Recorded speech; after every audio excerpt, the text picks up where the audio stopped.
Pipo le chameau et Gaston le hérisson. L'aventure du lac de cristal.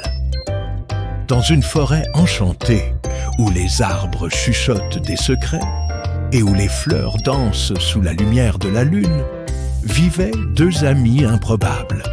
Pipo, un chameau à lunettes, et Gaston, un hérisson toujours coiffé de sa casquette rouge. Un jour, alors qu'ils se promenaient sur un sentier tapissé de pétales dorés, ils tombèrent nez à nez avec un vieux corbeau. Il portait une clé scintillante suspendue à son cou. Cette clé ouvre le coffre du lac de cristal, croassa le corbeau. Mais seuls les cœurs courageux pourront s'y rendre. Méfiez-vous, le chemin est semé d'embûches. Pipo ajusta ses lunettes et déclara « Le courage, ça nous connaît. Pas vrai, Gaston ?»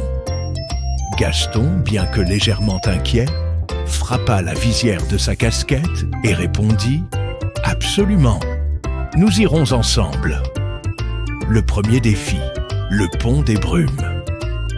Le chemin les mena à un pont suspendu au-dessus d'un ravin rempli de brumes tourbillonnantes.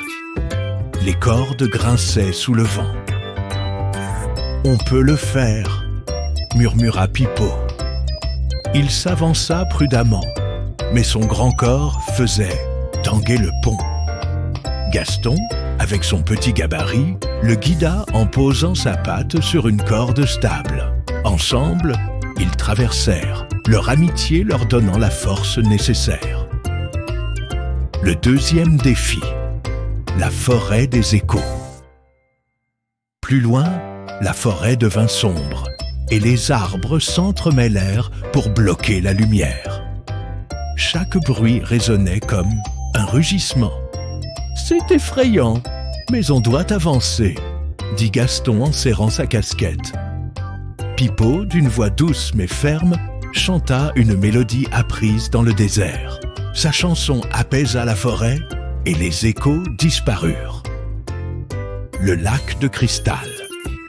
Enfin, ils atteignirent le lac de cristal, dont les eaux scintillaient comme des étoiles. Au centre, un coffre flottait sur un nénuphar géant. Mais un gardien apparut, une immense salamandre lumineuse. Seuls ceux qui prouvent leur courage peuvent ouvrir ce coffre, déclara la salamandre. Pipo et Gaston se regardèrent.